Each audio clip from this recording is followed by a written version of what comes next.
Com fé e calma, se Cristo tarda, espera ainda mais um pouquinho que o verás. Porque te abates, ó minha alma, e te comove, perdendo a calma.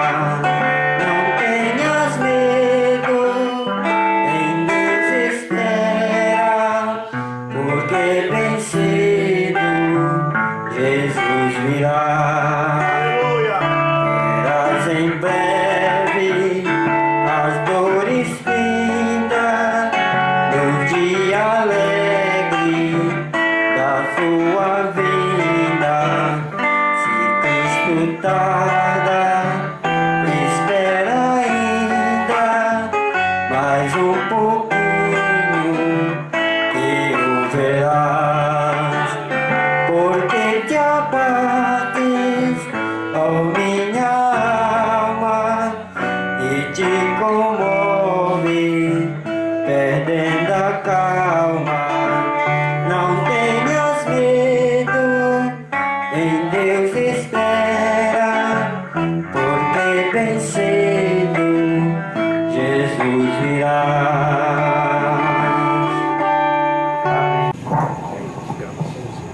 Desde já eu quero cumprimentar todos os irmãos com boa noite. Amém.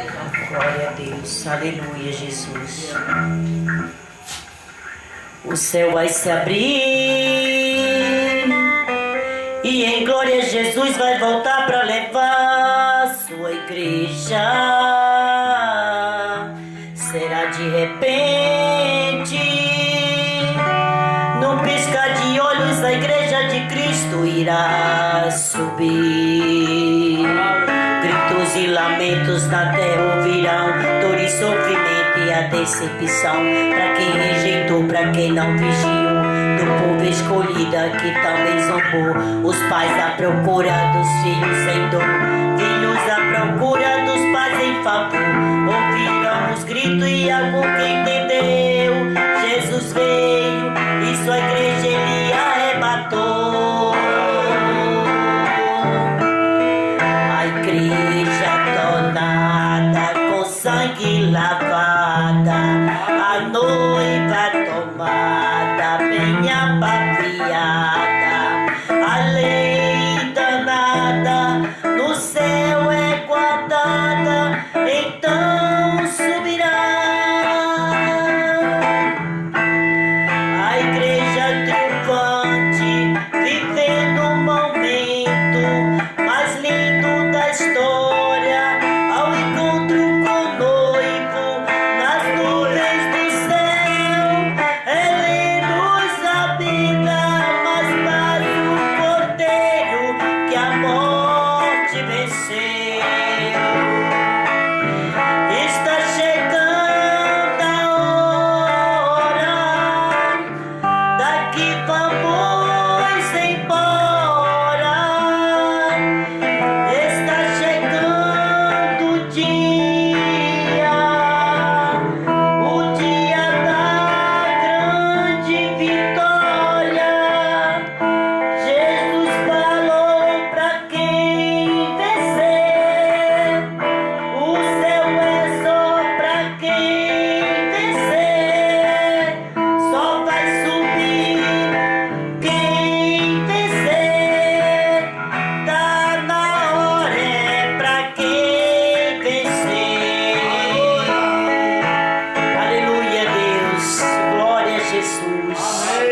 Amém, Jesus. Amém. Glória a Deus. Eu tenho visto e ouvido o que tu tem dito todo dia, que não suporta essa luta, esta prova, esta agonia, e não sabe mais o que fazer, e já teve vontade de morrer, pra ver se elimina de uma vez toda esta dor. Eu já te disse como és que vencerá estou nesse deserto, não é desistindo nem parando no caminho, não é retrocesso, mas o meu futuro pra você, você nem imagina o que vai ser. Te garanto que vou fazer é de espantar. Se você esqueceu do que te falei, da estratégia que te passei, abre bem os seus ouvidos que novamente eu vou te falar. Canta que eu cuido da tua casa, canta que eu cuido da tua vida, canta que eu cuido do teu lar e protejo o seu. Canta que eu salvo o teu marido, canta que eu te livro dos perigos, canta pois o teu louvor eu tenho recebido. Vai cantando, vai louvando o meu nome, vai falando, vai dizendo que eu sou grande, mesmo que esteja passando pelo vale da morte, mas não temas, pois contigo eu sou. Eu sou, me adora, me dá glória, me exalta, glorifica, enaltece o meu nome, faça a obra e não desista, e deixa que do resto eu tomo conta de tua vida.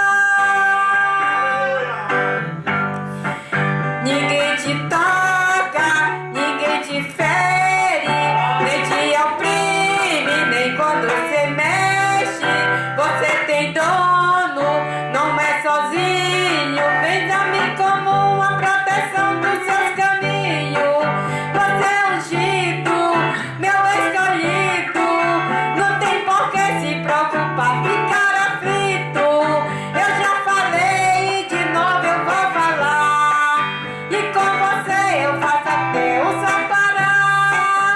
Já escrevi o teu final, sua trajetória sou eu que estou escrevendo. Se alegra, pois o fim da tua história termina vencendo. Canta que eu cuido da tua casa, canta que eu cuido da tua vida, canta que eu cuido do teu lar e protejo o seu.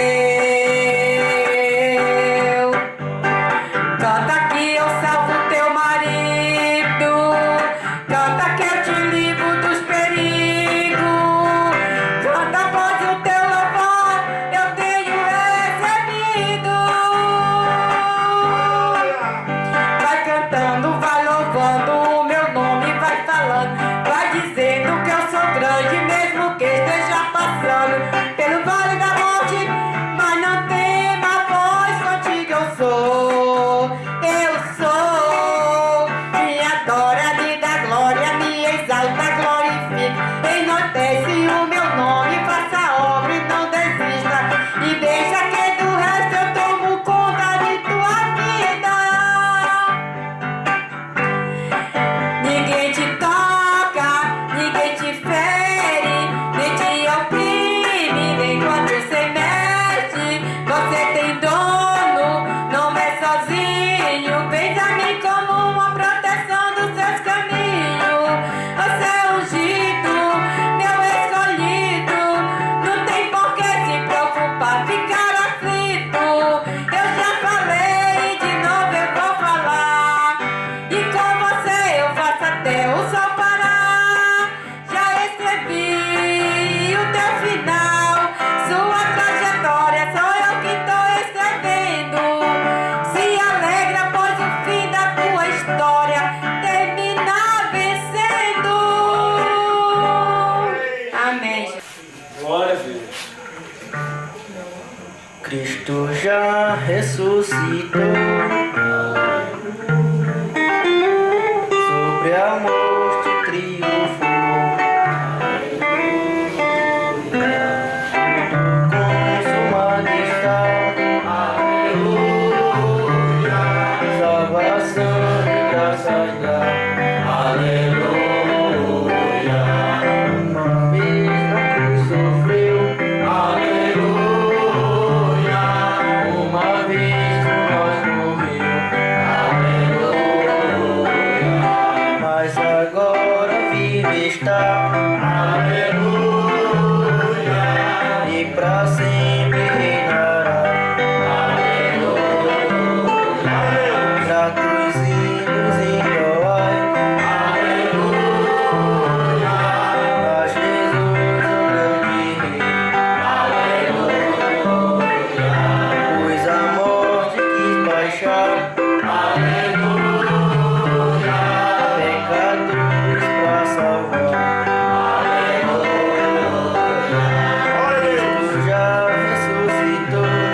24, verso 1 em diante.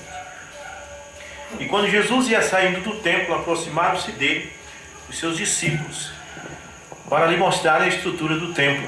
Jesus, porém, lhe disse: não vedes tudo isto? Em verdade vos digo que não ficará aqui pedra sobre pedra que não seja derribada. E estando assentado no Monte das Oliveiras, chegaram-se a ele os seus discípulos, em particular, dizendo: dize-nos quando serão estas coisas, e que sinal haverá da tua vinda e do fim do mundo.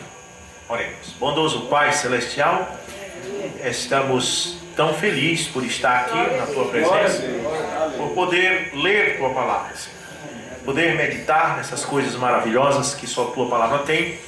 E nós temos certeza, meu Deus, que muitas pessoas serão abençoadas ao assistir esta mensagem.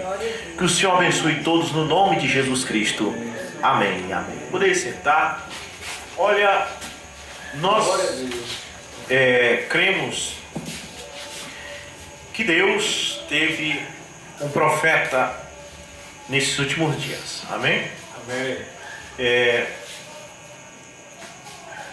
Os teólogos, eles não creem, né? Ensinam o povo que não existe mais profeta, porque Jesus disse: a lei e os profetas profetizaram até João.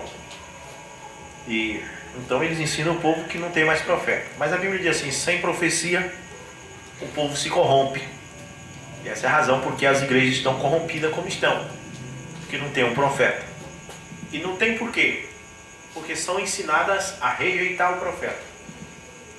E a Bíblia, se você não tiver cuidado, você se agarra a um versículo isolado, forma uma doutrina e complica a situação, né? Uma das coisas importantes a gente ver isso aí. Jesus disse assim, ó: ai de vós, escribas e fariseus hipócritas, que dizimai o cominho e a hortelã, e esquecei os melhores pontos da lei, que é ajudar as viúvas e os órfãos, e assim por diante.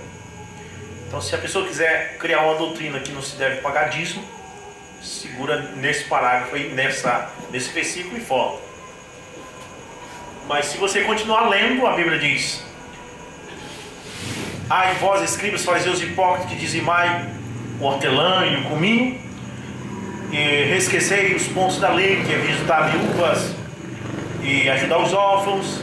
E Jesus continua dizendo: deveis fazer estas coisas, mas não omitir aquelas outras. Quer dizer, se você ler completo o capítulo, você vai ver que ele não está tirando o dízimo, mas que ele está dizendo que você deve fazer isso, pagar o dízimo, mas não deve deixar de fazer também as outras coisas. Amém?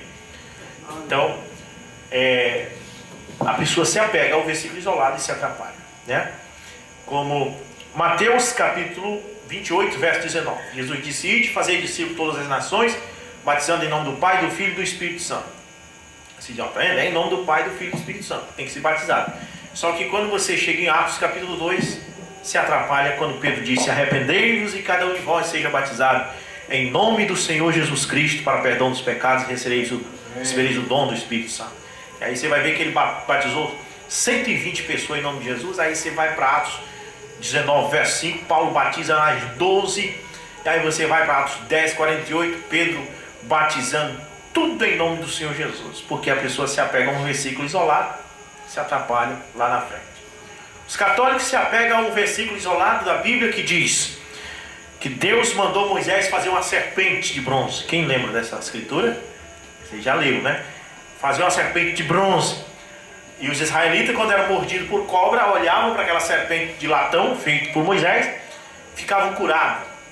E aí os católicos, tá vendo? Tem que fazer imagem, tem que fazer imagem. Se esquecem que lá mais na frente há um versículo que diz que o rei, creio que Ezequias, quebrou as imagens de Baal que estavam dentro de Israel e fez em pedaço a serpente de bronze que Moisés tinha feito. Porque o povo estava chamando ela de Neustã, e o povo já estava acreditando que ela era milagrosa. Aí se atrapalha, porque num lugar Deus mandou fazer, no outro mandou quebrar. Foi Deus que mandou. E por quê? Porque foi feito lá atrás, mas foi feito com uma intenção. O próprio Jesus, falando dessa serpente, ele diz: como a serpente de bronze foi levantado no deserto, eu serei levantado. Mas por que Jesus disse isso? Porque quando os israelitas estavam sendo mordidos por cobras, aparecia cobra do nada. Você entendeu? Dentro de casa, na cozinha, debaixo da cama, aparecia do nada e mordia. Por quê? Eles tinham um pecado, aí Deus fez com que aquilo aparecesse para fazer eles pagar pelos seus pecados. Mas Deus sempre deixa uma porta aberta, né? A misericórdia. E eles clamaram por Deus e Deus disse: faz uma serpente de bronze. Quando vocês forem mordidos de cobra, vocês olham para a serpente, aí vocês são curados. E acontecia. Na mordida você olhava para a serpente. A serpente era milagrosa? Aquela imagem da serpente tinha poder? Não. É porque o bronze representa juízo. Você entende? Então, quando eles eram mordidos, Deus queria que eles olhassem para a serpente, para eles saberem que eles estavam sendo mordidos por causa que eles pecaram. Então eles reconheciam que tinham pecado e eram curados. Não era a serpente que curava eles, era o reconhecimento que tinham pecado e Deus curava. Não era a serpente que curava, mas Deus. Mas com o passar do tempo, os israelitas começaram a achar que aquela serpente era milagrosa e começaram a fazer igual os católicos com as imagens. Começaram a adorar a serpente e chamar ela de Neustã. Aí Deus já mandou o rei: vai lá e pega uma marreta e faz ela em pedaços. Né? Então, é preciso ler a Bíblia e ter cuidado para não se apegar a um versículo isolado, criar uma doutrina e se atrapalhar lá na frente com outro versículo. Né? Entra sempre num canto de parede. Então, veja bem, nós temos um profeta e Jesus disse: a lei e os profetas duraram até João. Como é que você faz? Só que aí, se você for crer que não tem mais profeta por causa desse versículo, você se atrapalha em Mateus 23, verso 34, que Jesus falando: portanto, eis que eu vos envio profetas, sábios e escribas, e a uns deles matareis e crucificareis, e a outros deles açoitareis nas vossas sinagogas, e os perseguireis de cidade em cidade. Agora Jesus está dizendo que ia mandar profeta e que as pessoas iam perseguir os profetas. Entende? E também, Éfesos capítulo 4, verso 11, o apóstolo Paulo, depois da ascensão de Jesus, disse que Deus enviou para a igreja, querendo o aperfeiçoamento da igreja, pastores, doutores, evangelistas, profetas e mestres. E diz: querendo o aperfeiçoamento dos santos. Aí você diz: então por que Jesus disse a lei e os profetas duraram até João? Ele estava falando dos profetas da lei. Amém? Agora tem os profetas da graça. Amém? Você vai para Atos capítulo 11, creio que verso 24. Você encontra Ágabo depois de João Batista. A Bíblia diz que o homem era profeta, e era profeta de Deus. E a Bíblia diz: na igreja que estava na Antioquia havia muitos profetas, e ainda diz o nome dele, estudinho. Então é preciso compreender: Jesus está falando dos profetas da lei, agora vem os da graça. Amém. Amós capítulo 3, verso 7, a Bíblia diz: Deus não faz coisa alguma a não ser por intermédio dos seus servos, os profetas. Amém? Então, quando o povo de Israel ficava sem profeta, o que acontecia? Eles se corrompiam. É ou não é verdade? Eles se corrompiam. Então era preciso que Deus enviasse um profeta. Deus não fala com o rei, Deus não fala com o pastor, Deus não fala com o sacerdote, Deus fala com os seus profetas. Quando o rei de Israel recebeu ameaças de Senaqueribe, rei da Síria, ele correu com as cartas de Senaqueribe, ajoelhou-se no altar, colocou as cartas diante de Deus e disse: olha, Senhor, o rei Senaqueribe está me ameaçando, dizendo que vai entrar aqui e vai destruir tudo. Deus não falou com o rei. A Bíblia diz que Deus foi lá no profeta e diz: vai lá, o rei está lá no pé do altar orando a mim, vai lá e diz para ele assim e assim. Bem, Deus não fica sem profeta, Deus só fala com o profeta. Então veja bem, mas foi dito que viria falsos profetas. Sim, foi dito. Falsos profetas. No tempo de Jesus, você pensa que não veio falso Jesus também? Jesus diz: todos os que vieram antes de mim são ladrões e salteadores. Já tinha vindo outros antes dele dizendo que eram Cristo, mas era tudo falso. Amém? Agora, como eu tenho dito, a nota de dinheiro existe muitas falsas, mas também você não vai deixar de pegar dinheiro porque achando que tudo é falso. Tem que ter uma verdadeira em algum lugar para você pegar, senão você vai passar fome. Não é verdade?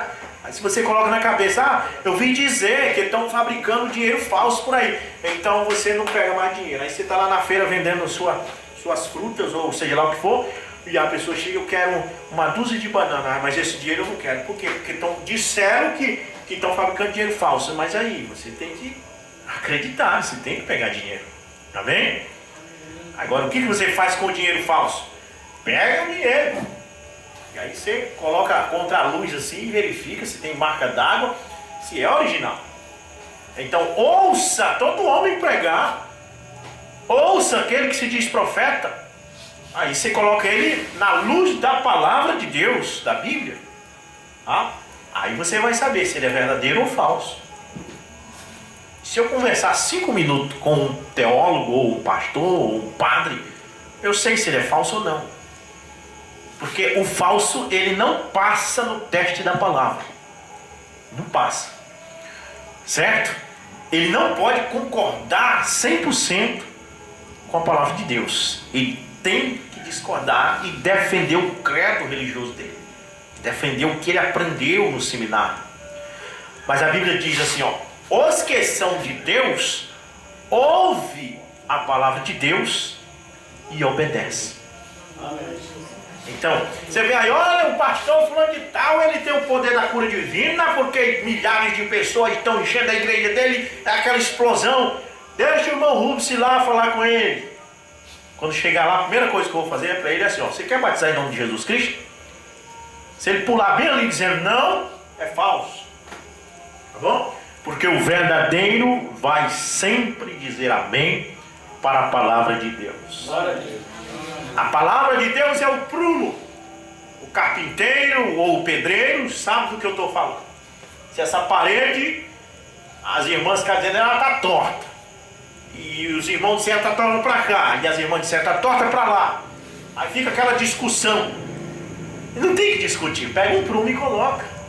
Amém? O prumo vai dizer se ela está torta ou não. Então não se discute, pega a palavra e verifica. O teólogo diz, Deus é 3 pessoas distintas. Você pega a Bíblia e vamos ver se é 3 pessoas distintas. A Bíblia diz, eu sou o Senhor e fora de mim não há Deus. Amém? O teólogo diz, Jesus Cristo é a 2ª pessoa da Santíssima Trindade. Você pega a palavra, ele diz, eu sou o primeiro e o último. Então, é a palavra que é o prumo. Você não tem que discutir. Tá bom? Amém.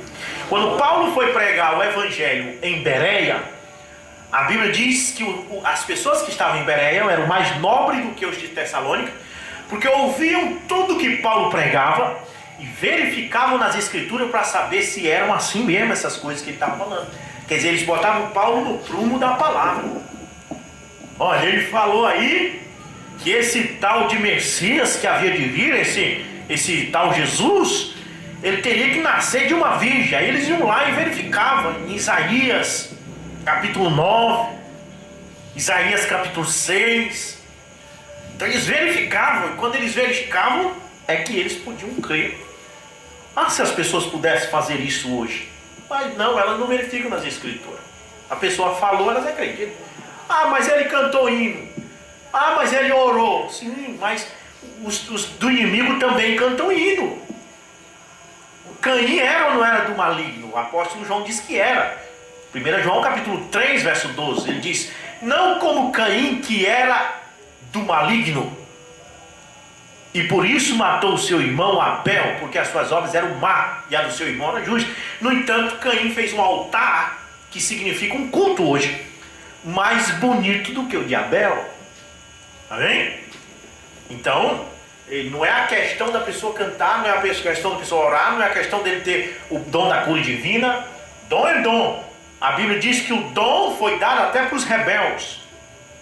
A Bíblia diz que o dom e a vocação de Deus são sem arrependimento. Quer dizer, mesmo que eu não me arrependa dos meus pecados, mesmo que eu seja um incrédulo, eu posso ter o dom da cura. Você sabia disso?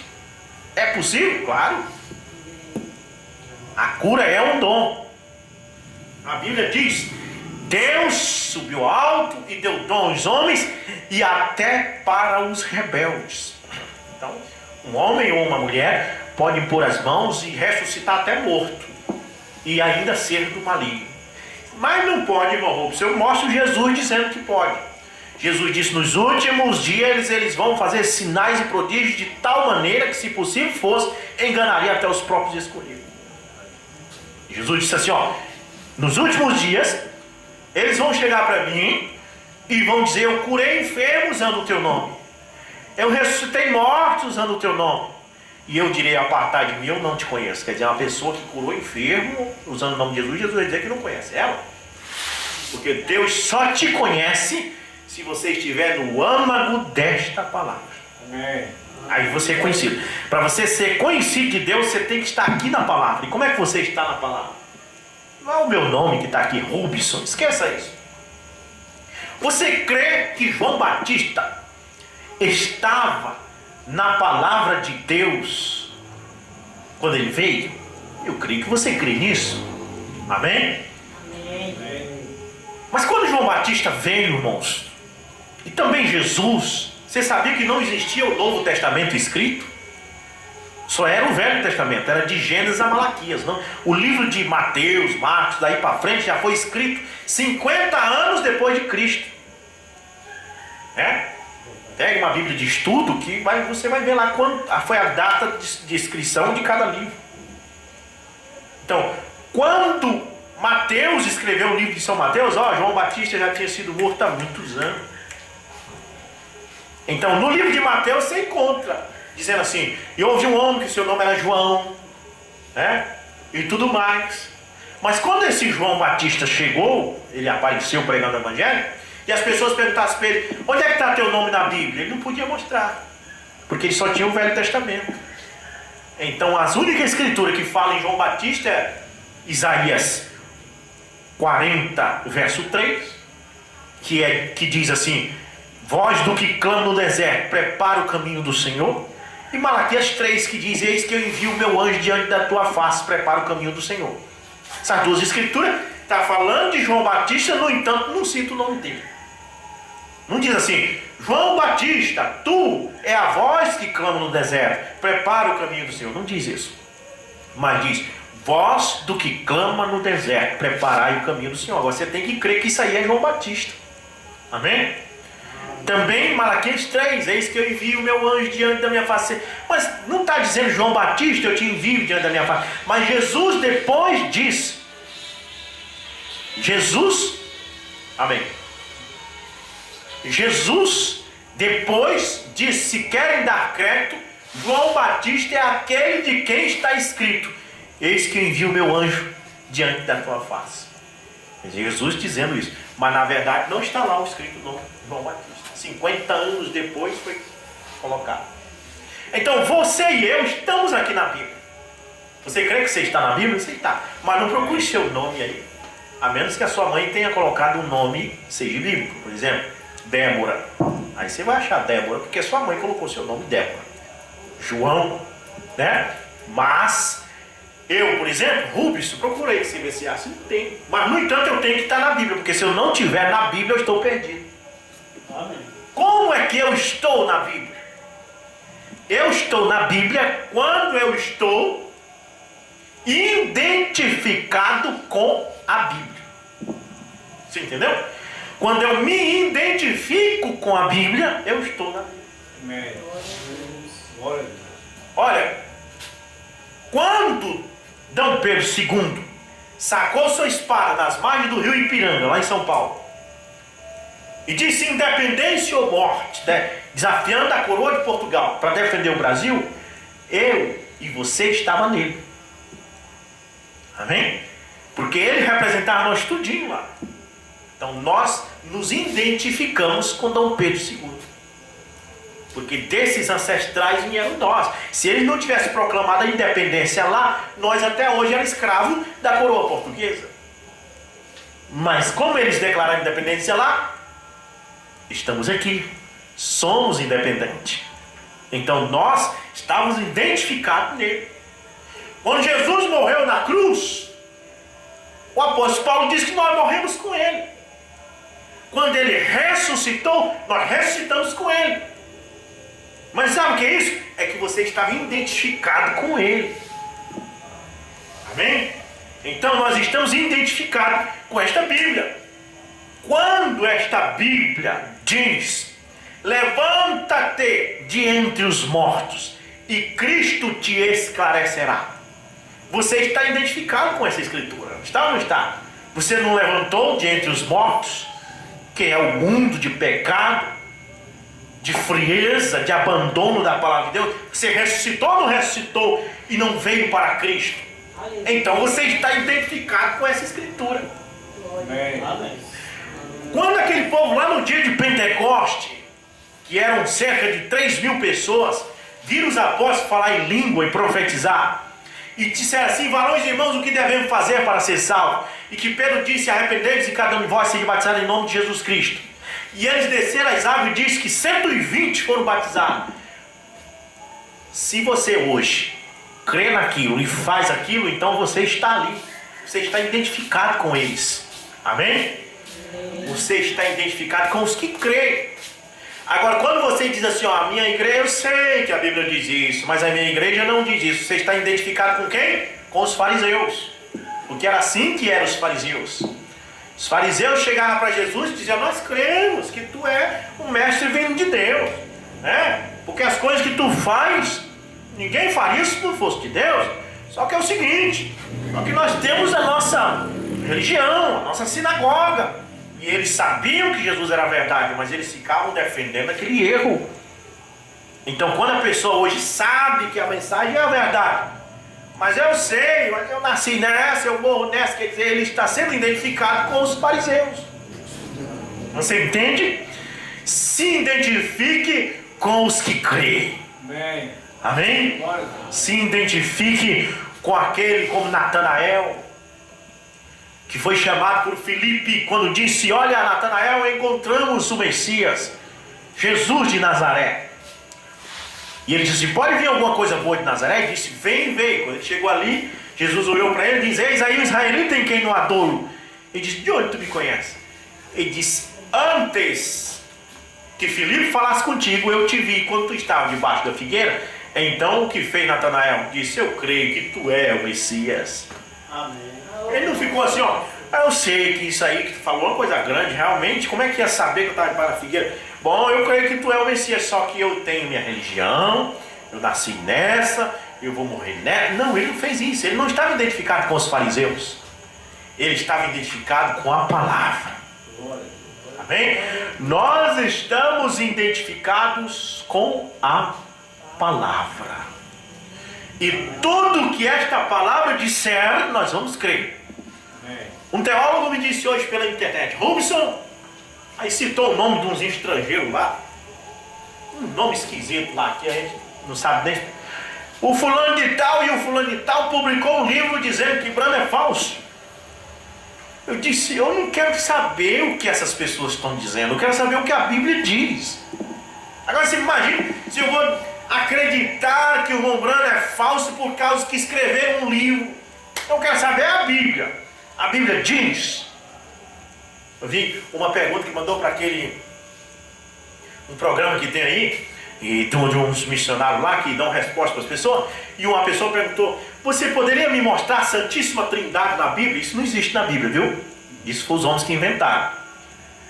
Poderia me mostrar a Santíssima Trindade na Bíblia? O teólogo diz assim: olha, você entra na internet, no site tal e tal, e compre o livro Santíssima Trindade. Nesse livro vai explicar tudo. Eu disse: mas isso aí não vale. Eu quero ver mostrar na Bíblia. Amém? A pessoa está perguntando: mostra-me a Santíssima Trindade na Bíblia. A pessoa vem com um livro: não, nesse livro tem mesmo, porque os homens escreveram. Mostre-me aonde é que tem mulher pregadora na Bíblia, pastora. Ah, no livro que o fulano de tal escreveu tem. Não, quer saber na Bíblia. Não tem, irmãos. Ao contrário, a Bíblia diz: a mulher esteja calada na igreja, eu não permito que elas ensine, porque é desonroso que a mulher ensine na igreja. Se quer aprender em casa, alguma coisa, aprenda em casa com seus próprios maridos. Amém? É discriminação? É machismo? Não, é Bíblia. Machismo é quando eu falo isso, aí é machismo. Rubson falou que a mulher não pode pregar, é machismo. Mas se eu disser que Deus falou, não pode ser machismo. Deus não é machista, Deus é Deus. O que as irmãs fazem é o seguinte: Senhor, se fosse o Rubson falando, Senhor, eu ia ficar chateado. Mas como foi tu, meu Senhor, que falou, eu vou obedecer. Amém? É ou não é verdade? Não é assim que temos que ser? Se Deus disser, está dito. Se eu disser para você que matar é errado, você tem todo o direito de chegar, olha, você não devia nem falar isso, porque eu tenho o direito de eu matar quem eu quiser. Tá certo. Mas se eu te disser que Deus falou, aí é diferente. Amém? Tem pessoas que dizem assim, ó, ninguém pode me julgar. Né? Tá certo. Eu não posso julgar você, nem você pode me julgar. Mas Deus pode ou não pode julgar nós? Pode. É verdade? Então quando você vai pregar para uma pessoa, ele diz assim, quem é tu para me julgar? Tu não pode me julgar. Não, eu não posso mesmo. Mas Deus pode. Amém? Jesus disse assim, ó, não penseis que eu vim julgar o mundo, mas eu vim salvar. Mas aquele que ouve a minha palavra e não crê, já tem quem o julgue. A palavra que eu prego te julgará no último dia. Aleluia, Jesus. Então, esse negócio, esses crentes têm um negócio de ficar julgando a gente. Gente, não pode. Vocês crentes não julguem as pessoas, mas pegue a Bíblia e mostre Deus julgando as pessoas. Ele pode. Amém? Se ele disser que aquilo é errado, ele tem o direito de dizer. E eu digo para você, ele tem dito isso aqui nas Sagradas Escrituras. Amém. E ele é Deus imutável, ele não muda. Se estamos errados, devemos baixar a cabeça e reconhecer que estamos errados. Mas há muitos dias eu estou tentando entrar nesse tema que eu li aqui, dos 7 selos. Né? Talvez essa mensagem que estou pregando hoje à noite é uma base para a mensagem que eu vou pregar domingo na igreja de Bragança, sobre os selos. Deus dividiu esse espaço de tempo de Cristo para cá em 7 dispensações, que estava prefigurado nas 7 igrejas da Ásia Menor, que começava com Éfeso, Pérgamo, Tiatira e assim por diante, e a última era Laodiceia. E sempre a Bíblia diz assim, e ao anjo que está em Éfeso, isso diz, isso e isso. Ao anjo que está em Tiatira, ao anjo que está em Pérgamo, ao anjo que está em Filadélfia, ao anjo que está em Laodiceia. Apocalipse, capítulo 2 em diante, você vai ler isso. E Deus fez o seguinte, aquelas 7 igrejas da Ásia Menor que existiam, elas foram sucumbidas pelo catolicismo. Porque quando os apóstolos estavam na terra, esse negócio de dizer que os apóstolos eram católicos é mentira. Você não encontra a palavra catolicismo na Bíblia, nem protestantismo, nem assembleia, nem batismo, nada. Tudo veio depois, irmão, muitos anos depois, foram os homens que inventaram. Mas a Bíblia diz em Atos, capítulo 11, no verso 26, que os apóstolos eram chamados de cristão.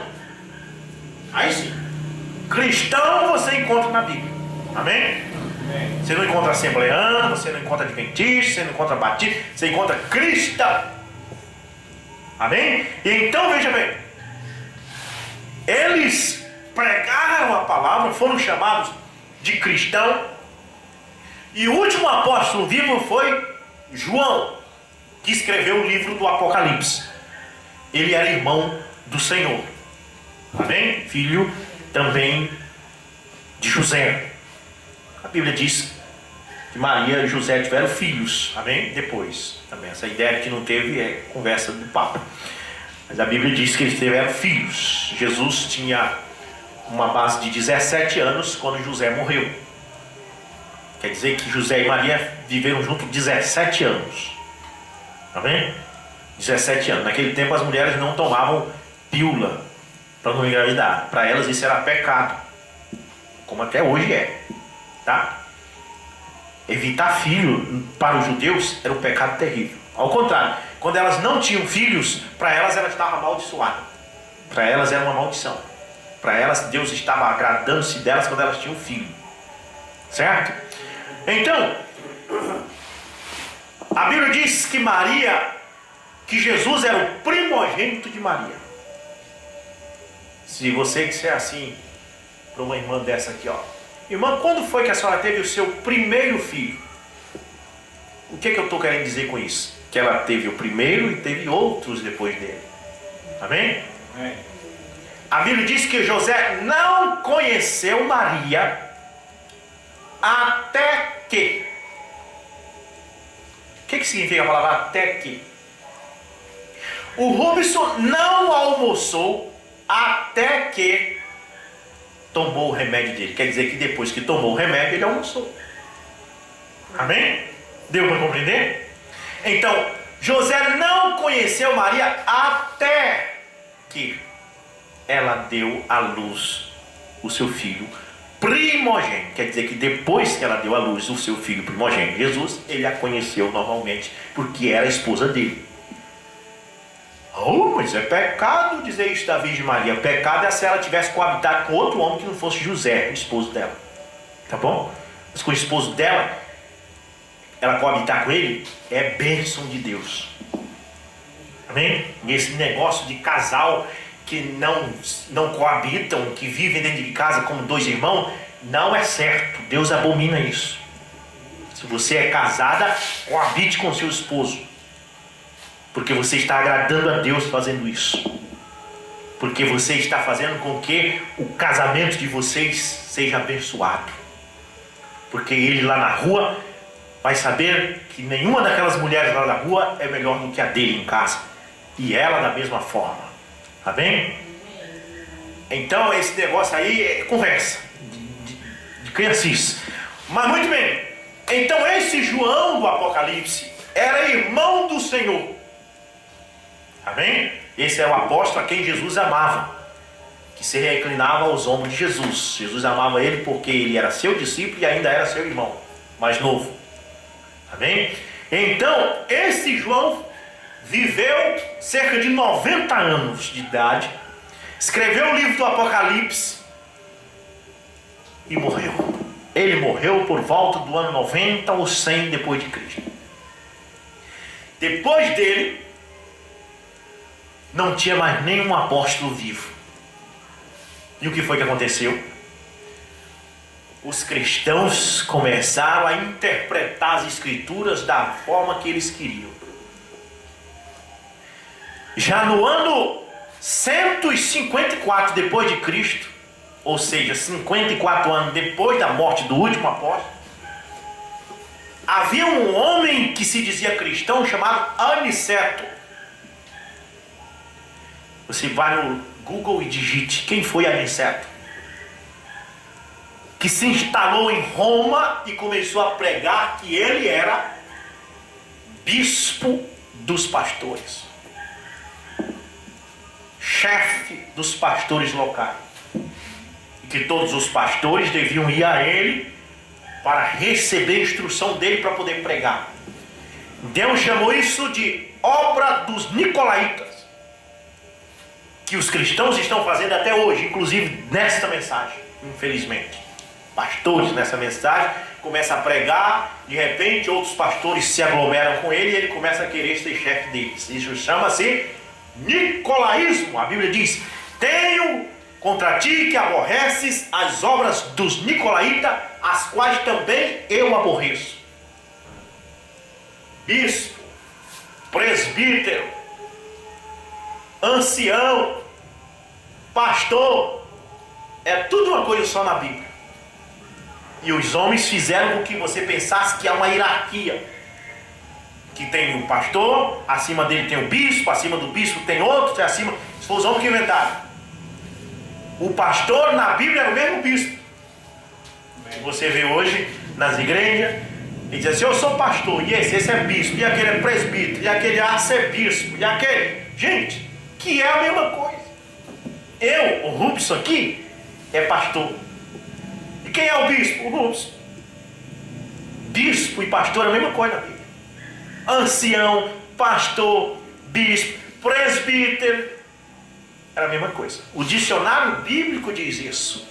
Leia no dicionário bíblico sobre bispos. O dicionário vai dizer: bispo é o chefe do pastor. Mas o dicionário diz: porém, nos tempos primitivos, o bispo era o mesmo pastor local.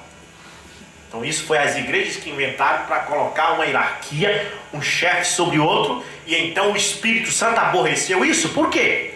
Porque o pastor não pode pregar o que Deus mandou pregar, ele tem que pregar o que o bispo mandou.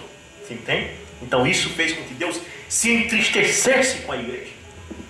Que o pastor chega no púlpito e ele quer falar a verdade, mas ele não pode, porque se ele falar, o bispo dele vai chamar a atenção dele. Isso faz com que o Espírito Santo fique preso. Você entende? O pastor que está aqui, ele deve receber dos céus e falar. O Espírito Santo quer ser livre, quer ter liberdade. Se ele quiser falar contra o pecado, contra a roupa indecente, contra a pintura, contra as coisas erradas, ele fala para estrondar mesmo, para machucar mesmo. Tem que machucar. A Bíblia diz: Deus açoita todo aquele que chama por filho. Se você não aceita ser açoitada por Deus, é porque você não é filho de Deus. Você não bate no filho do vizinho, você bate só no seu. E se você não aceita Deus te bater, é porque você não é filho dele, você é filho de outro.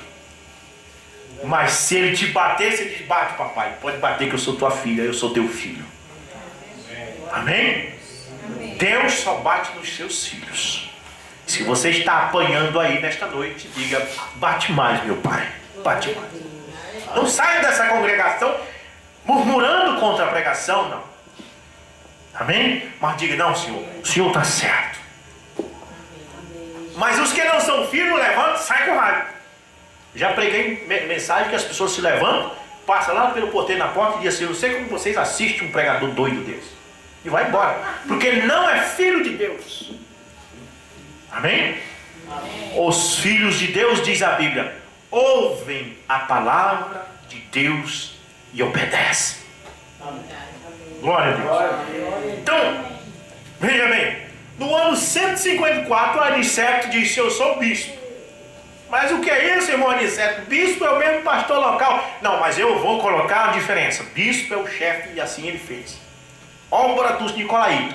E então, foi quando eles inventaram este vocábulo vicaris no lugar do Filho de Deus. Ou seja, vicaris filidei, que é um homem no lugar de Cristo. Vicaris no lugar do Filho de Deus. Então eles criaram o papado. E aí pronto. Aí cumpriu o que o apóstolo Paulo diz em Tessalonicenses 2, verso 7. Não será assim sem que antes venha a apostasia. O que é a apostasia? Significa afastamento. O homem do pecado, o filho da perdição, de sorte que se assentará no templo de Deus. Observe, não falou que ele se assentará na boate. Falou que ele ia se assentar onde? No templo de Deus, dentro das igrejas. O homem do pecado que está lá no bar, enchendo a cara, bebendo, não está te enganando. Você sabe que ele é um pecador. Mas aquele que está no púlpito, mentindo para você, pregando coisas que a Bíblia não diz, este está te enganando. Este é o homem do pecado. Pois quando Deus falou dele, Deus disse: ele vai se assentar no templo de Deus, querendo parecer Deus. Este é o perigoso. Eu não tenho medo daquele que se declara, daquele que te diz, que olha no teu rosto e te diz que ele é das trevas. Esses jovens que vestem roupa louca, que pintam as unhas de preto, que fazem chifres, que dizem, chega para você e diz que ele é filho de Lúcifer. Esse aí não te mete medo, irmão, porque esse aí não te engana. Você sabe quem é ele. O que te engana é aquele que chega de terno e gravata e a Bíblia debaixo do braço. Este é o perigoso. Amém? Porque este é parecido com a verdade. Jesus disse que nos últimos dias eles serão tão parecidos, mas tão parecidos com a verdade, que se possível fosse, enganaria até os próprios escolhidos. Satanás não é tolo, meus irmãos. Se acha que ele, para te enganar, vai se vestir com um rabo, com um chifre, com um tridente, com olhos de fogo, para te enganar, ele sabe que você vai saber que é ele. Para te enganar, ele vem de cabelinho encebado. Para te enganar, ele vem com aparência de piedade. Para te enganar, ele vem com anel de formatura e diploma na mão. Ele se traja com pudor, com decência. E ele chega até você como a serpente chegou a Eva. O apóstolo Paulo diz: eu temo que como a serpente enganou a Eva com as suas astúcias. Ela teve astúcia. Ela não chegou para Eva e disse: olha, Eva, esse Deus que tu está falando aí não é verdade não, ele é falso. Não. Ela chegou com astúcia. Ela disse: como foi mesmo que Deus disse, Eva? Eva disse: olha, ele disse que de toda árvore do jardim poder comer livremente, mas daquela que deu do conhecimento do bem e do mal, eu não posso tocar, porque no dia que nela eu tocar, eu vou morrer. Você pensa que a serpente diz assim: não acredita nisso não, isso é falso. Não. Ela disse: é verdade mesmo. Só que ela colocou uma interpretação, você entende? Sim, mãe Eva, só que ele falou isso, mas é porque ele sabe que no dia que você comer, você vai ficar conhecedora do bem e do mal. É assim que a serpente faz hoje com você. Olha como é que essa Bíblia diz aí que tem que se vestir com decência, com pudor. Você diz: sim, a Bíblia diz isso, o apóstolo Paulo diz isso. Mas ela chega para você e diz: não, irmão, na verdade, né, é que ele falou isso aí na Bíblia mesmo, mas você sabe que tem a cultura das nações. Olha a serpente arrodeando, né, com astúcia. É a cultura. Nós, por exemplo, que somos brasileiros, nós estamos na terra do samba, né? Então não tem nada a ver, né? Quando pensa que nós, irmãs, estamos até de biquíni na rua. Sabe por quê? Porque Satanás engana no púlpito. A irmã tem o seu que é o coração, né? E assim por diante.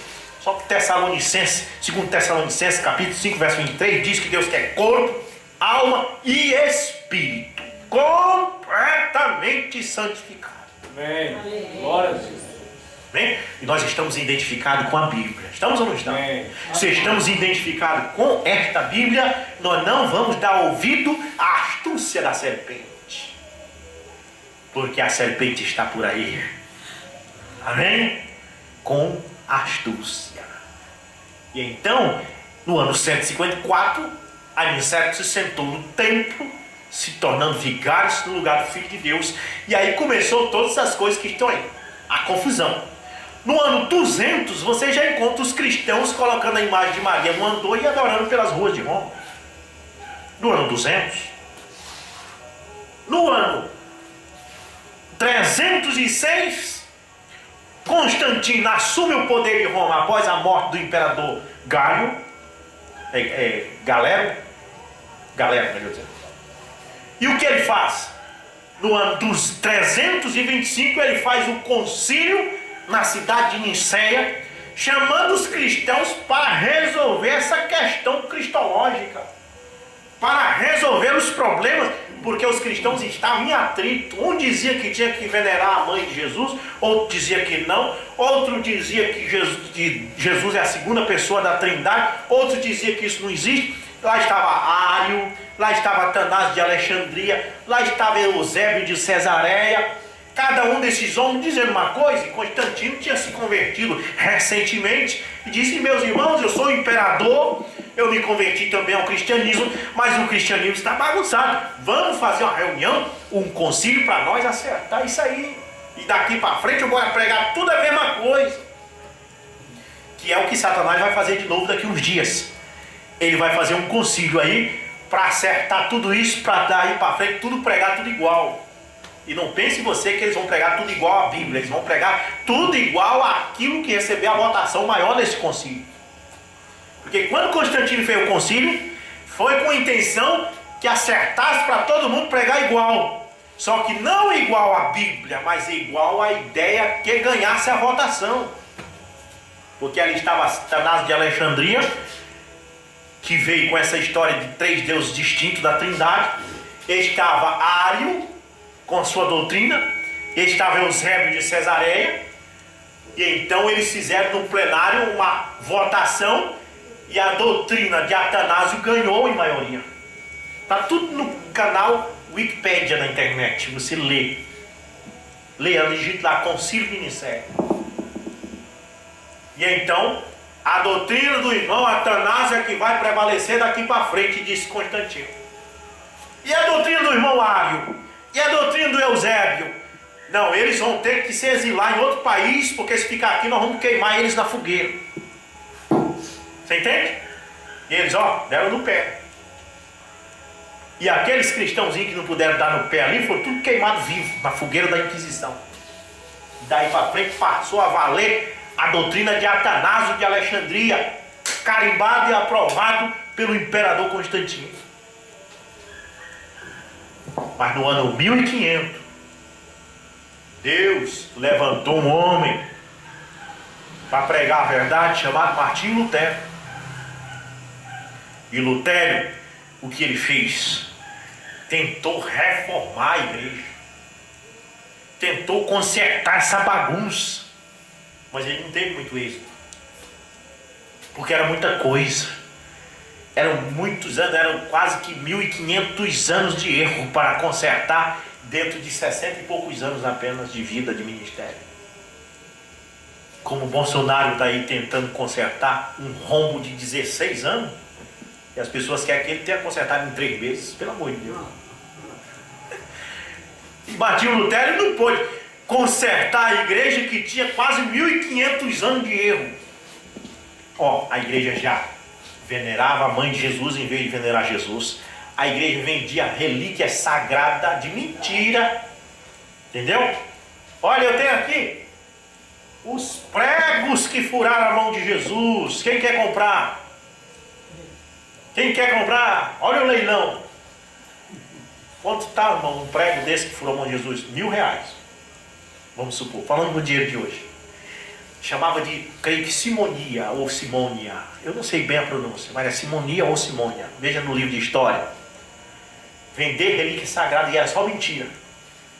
Vendiam pedaços da cruz. Aqui é um pedacinho da cruz que Jesus foi crucificado. Todo mundo comprou. Vendiam um terreno no céu. Está tudo lá, irmão, na internet. Eu não estou caluniando ninguém, não estou inventando aqui, não. Eu estou falando porque eu estudei muito história para poder entender essas coisas. Tá bom? E então, o que aconteceu? Outra mentira: quem jogar moedinha aí no gasofilácio da igreja, na caixinha da igreja, quando a moeda tininha embaixo, a alma do seu parente sai do purgatório. Irmão, quase que 1500 anos de erro, de doutrina errada, para Martinho Lutero consertar em pouco tempo. Porque ele morreu com 60 e poucos anos.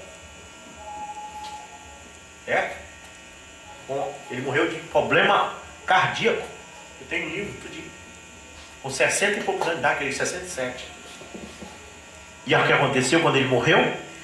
Em vez dos crentes continuarem consertando, eles criaram outra denominação chamada Igreja Luterana. Foi um galho que abriu do catolicismo. E em vez de voltar para a palavra, surgiu um galho chamado luterano. E aí está. Mas nesses últimos dias, Deus enviou um profeta. Para quê? Malaquias 4, verso 5. Diz: eis que vos envio um profeta Elias antes que venha o grande e terrível dia do Senhor. E ele converterá o coração dos pais aos filhos, dos filhos aos pais, para que eu não venha e fira a terra com maldição. Deus prometeu levar nós de volta à doutrina apostólica. Amém. Atos capítulo 3, verso 21, diz assim, que os céus o contêm, até quando? Até os tempos da restauração de todas as coisas. E Jesus, em São Mateus capítulo 17, verso 11, diz: Elias virá primeiro e restaurará todas as coisas.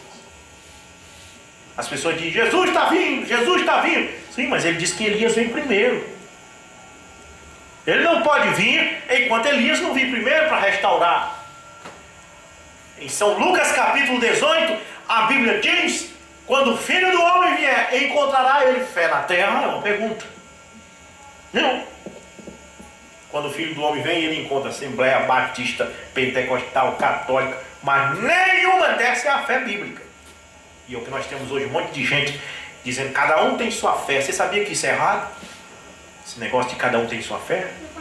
Não tem que cada um ter sua fé. Só existe uma fé. E essa é a fé na palavra. Amém. Amém? Aí essa desculpa, cada um tem sua fé. Quer dizer então que o macumbeiro tem a fé dele, então vamos deixar ele quietinho. Não vamos pegar a verdade para ele, não, porque ele já tem a fé dele. E aí o homem vai para o inferno com aquele erro?